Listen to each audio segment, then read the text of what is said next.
बोलो बृहस्पति देव भगवान की जय। बृहस्पतिवार की कथा।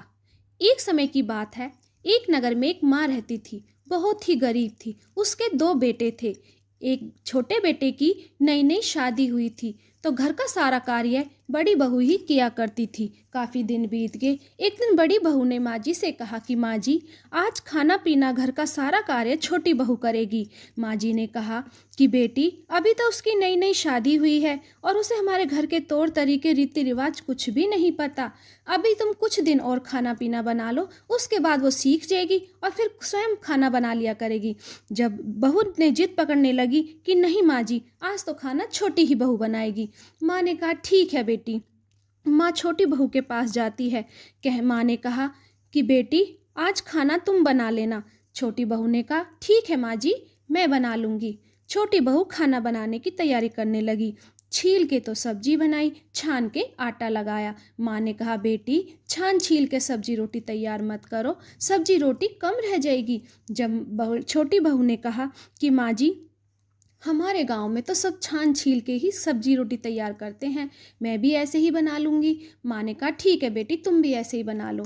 अब छोटी बहू ने छान छील के सब्जी रोटी तैयार की। खाना तैयार हो गया। तब छोटी बहू ने कहा कि माँ जी, आप पिताजी के लिए खाना ले जाओ। जब माँ ने कहा बेटी, पहले तुम बालक बच्चे बड़े खा लो, और जो खाना बच जाएगा तो हम खा लेंगे, नहीं तो पानी पी के अपने सो जाएंगे। जब छोटी बहू ने कहा माँ जी, हमारे तो गांव में सबसे पहले घर के बड़े बुजुर्ग ही खाना खाते हैं, उसके बाद कोई छोटे बड़े खाना खाते हैं, तो तुम भी आप ऐसा करो, पिताजी के लिए खाना ले जाओ। जब नहीं मानी छोटी बहू, तो माँ जी एक चमची सब्जी और दो रोटी लेके पिताजी के लिए लेके जाने लगी। तब छोटी बहू ने कहा कि माँ जी, इनमें क्या पिताजी छिक जाएंगे? आप ऐसा करो, मेरे नाम की भी सब्जी रोटी लेके चले जाओ। नहीं मानी बहू। तब माँ ने एक चमची सब्जी और दो रोटी और ले ली और पिताजी के लिए खाना लेके चली गई। तो सभी ने, घर के सब बड़े छोटे बड़े सभी ने खाना खूब पेट भर के खाया और खाना बच भी गया। भगवान विष्णु की ऐसी कृपा हुई कि सब ने पेट भर के खाना खा भी लिया और खाना बच भी गया। अब बड़ी बहू सोचने लगी कि इस छोटी बहू ने तो कोई जादू टोना करा है। बड़ी बहू सोचने लगी कि इसने तो कोई जादू टोना करा है, जो खाना सबने पेट भर के खा भी लिया और खाना बच भी गया।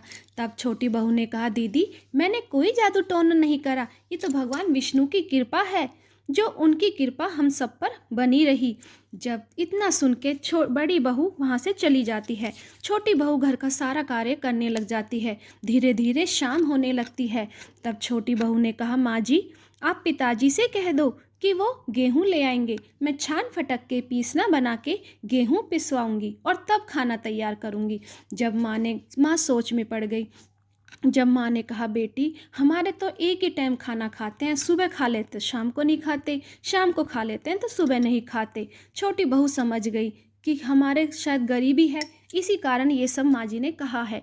तब छोटी बहू ने सोचा कि मैं अपने गलसरी दे दूं। छोटी बहू ने अपनी गलसरी उतार के माँ जी को दी और कहा कि माँ, आप ये गलसरी ले जाओ और पिताजी से कहना कि गलसरी दे के गेहूँ ले आएंगे। तब माँ ने कहा बेटी, तुम्हारी नई नई शादी हुई है, तुम अपने गहने क्यों दे रही हो? कोई गांव बस्ती में सुनेगा तो क्या कहेगा कि देखियो, नई बहू की अभी अभी शादी हुई है और गलसरी उतरवा के ले आई। तुम ऐसा मत करो। जब छोटी बहू ने कहा माँ जी, जब मैं ही किसी से कुछ नहीं कहूँगी तो कोई क्या कहेगा, आप ऐसा करो, ले जाओ। छोटी बहू नहीं मानी। माँ ले के गलसरी पिताजी के पास गई। कहने लगी कि ये लो, बहू ने गलसरी दी है, इसे ले जाओ और गेहूं ले आओ। पिताजी ने कहा कि तुझे शर्म नहीं आई, नई नई बहू की गलसरी उतरवा के ले आई। तब माँ ने कहा कि मैंने तो बहू से काफ़ी मना किया कि तुम मत दो, लेकिन बहू नहीं मानी। बहू ने कहा कि जब मैं ही किसी से कुछ नहीं कहूँगी तो कोई कुछ भी नहीं कहेगा।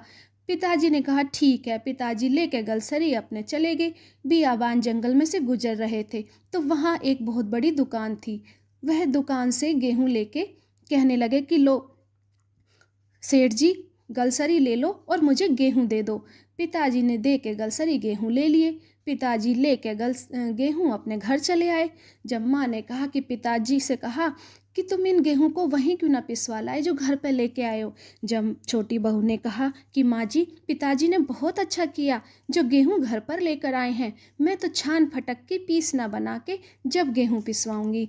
तब माँ वह छोटी बहू अपने पीसना बनाने लगी तो देखा उसमें गलसरी जब कहने लगी, माँ जी देखो पिताजी ने अच्छा नहीं किया, जो गेहूं भी ले आए और गलसरी भी ले आए, शायद चोरी का माल, इसीलिए हमारे घर में बरकत नहीं हो रही है।